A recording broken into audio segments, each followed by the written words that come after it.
Hello friends, it's इमानी और हम लोग पढ़ने वाले हैं NCERT explained in Hindi biology 11th class की chapter number 4 that is animal kingdom.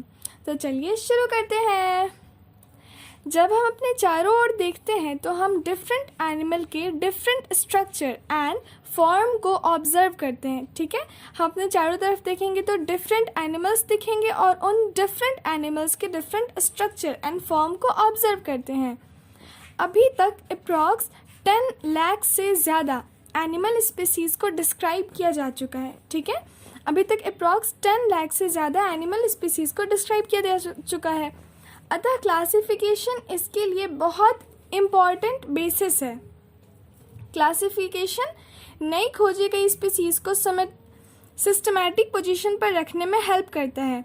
Basis of classification animals में स्ट्रक्चर एंड फॉर्म में डिफरेंस के अलावा भी उनमें arrangement of cells, body symmetry, nature of coelom, pattern of digestive, circulatory और reproductive system में fundamental similarities पाई जाती है। ठीक है, जो डिफरेंट एनिमल्स होते हैं, एक तो उनके स्ट्रक्चर्स अलग अलग होंगे, उनका फॉर्म अलग अलग होगा, उसके अलावा भी कई चीज़ें हैं जो उनमें अलग होती हैं या फिर सेम होती है, जैसे कि उनके सेल्स में जो अरेंजमेंट है, उनकी बॉडी की सिमेट्री है, उनका सिलोमिक नेचर है, उनकी मतलब कि जो सिलोम है उसका नेचर है, फिर डाइजेस्टिव, सर्कुलेटरी, रिप्रोडक्टिव सिस्टम, इन सारे में जो पैटर्न है उसमें डिफरेंस या फिर सिमिलैरिटीज़, और इन लक्षणों को हम एनिमल क्लासिफिकेशन का बेसिस, आधार बनाते हैं और इन्हीं में से कुछ का यहाँ पर वर्णन किया जा रहा है। तो पहले level of organisation. Animal kingdom के सारे सदस्य जितने भी मेंबर्स हैं वो मल्टी सेलुलर होते हैं। तो हमको पता है ना कि जो एनिमल्स होते हैं कैसे होते हैं, मल्टी सेलुलर। तो जितने भी हैं सारे मल्टी सेलुलर हैं, लेकिन जो सारे मल्टी सेलुलर होने के बाद भी उनका जो सेल का पैटर्न है, सेल ऑर्गेनाइजेशन का पैटर्न है, वो सेम नहीं है। सबका सेल जो पैटर्न है सबका अलग अलग है। जैसे सेलुलर लेवल ऑफ ऑर्गेनाइजेशन पहले हम लोग पढ़ेंगे, उसके बाद टिश्यू लेवल ऑफ ऑर्गेनाइजेशन और उसके बाद ऑर्गन लेवल ऑफ ऑर्गेनाइजेशन। तो पहले है सेलुलर लेवल ऑफ ऑर्गेनाइजेशन।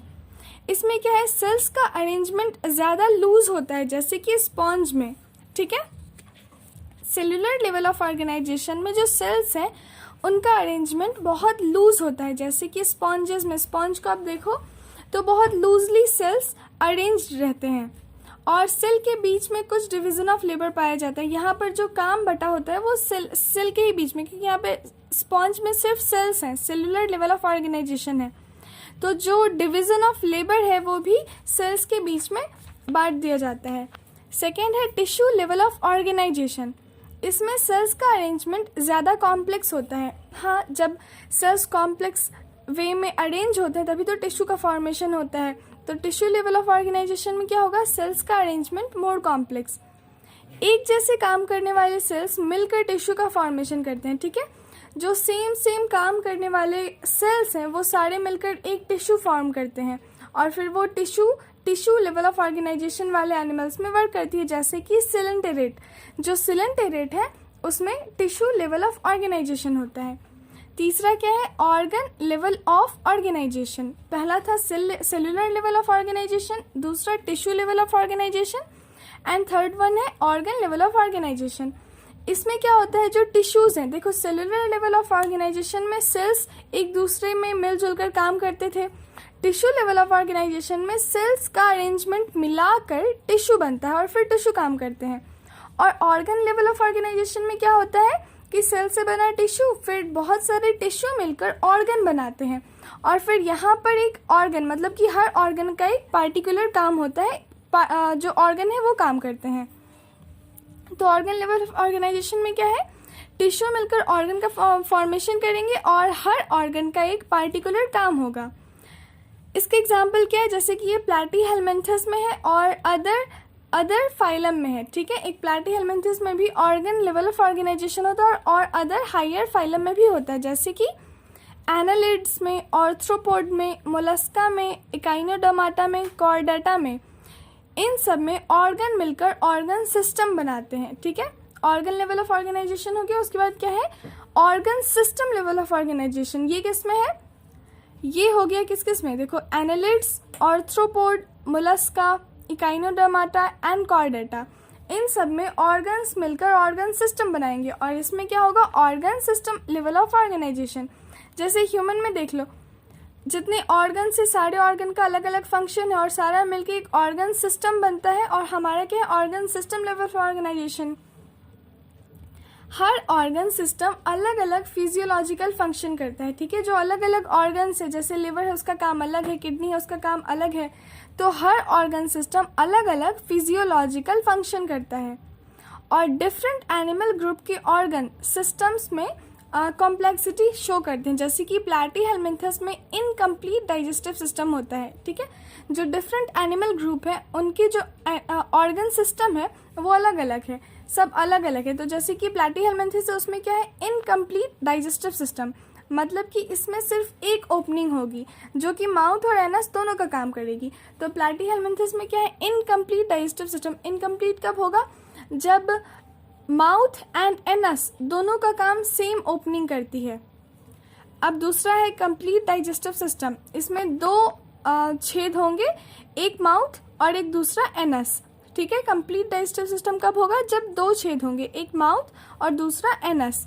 और इस टाइप का सर्कुलेटरी सिस्टम इसी टाइप में सर्कुलेटरी सिस्टम है, वो भी दो टाइप का होता है, एक ओपन टाइप एंड दूसरा closed type. Open type circulatory system में क्या है, इसमें ब्लड हार्ट के थ्रू पंप किया जाएगा, ठीक है। ओपन टाइप में क्या होगा, पहले तो ब्लड को हार्ट में पंप किया जाएगा और इसमें cells and tissues direct blood के कांटेक्ट में रहते हैं। जो ओपन टाइप का ब्लड सर्कुलेटरी सिस्टम है उसमें जो ब्लड है, सेल्स एंड टिश्यूज है, वो डायरेक्टली ब्लड के कांटेक्ट में रहेगा।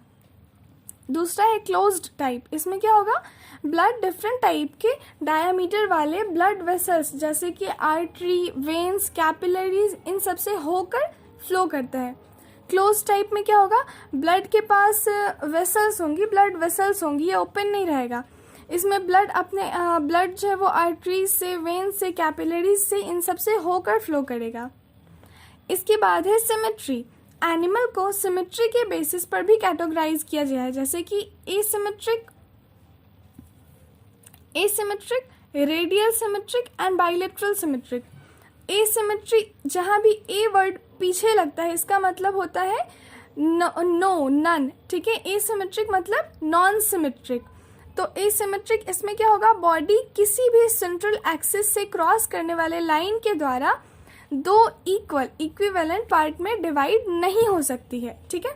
तो एसिमेट्रिक का मतलब क्या है कि कोई भी ऐसे ऑर्गेनिज्म जिनको जब बीच से काटा जाए, सेंट्रल एक्सिस से गुजरने वाली लाइन से काटा जाए, तो वो इक्वली डिवाइड नहीं हो सकता है। और इसके जो सबसे ज़्यादा एग्जाम्पल्स है वो स्पॉन्जेस, जो स्पॉन्जेस हैं वो ज़्यादातर एसिमेट्रिक होते हैं। सेकेंड वन रेडियल सिमेट्री, इसमें क्या होगा कि किसी भी सेंट्रल एक्सिस से क्रॉस करने वाली लाइन जो है वो ऑर्गेनिज्म के बॉडी को दो इक्वल पार्ट में डिवाइड करती है, ठीक है, करती है। और रेडियल को हिंदी में असममिति कहते हैं, ठीक है। इसका एग्जाम्पल है सिलेंटरेट, टेनोफोरा एंड इकाइनोडर्माटा। तुम देखो एक नींबू है, नींबू को तुम जब ऊपर से ऐसे कट करोगे तो वो रेडियली सिमेट्रिक दो इक्वल पार्ट्स में डिवाइड होगी, दैट इज रेडियल सिमेट्री। तो इसका एग्जाम्पल क्या क्या है, सिलेंटरेटा, ctenophore and echinoderms. Last one है बाइलेटरली सिमेट्रिकल, ये तो सब जानते हैं।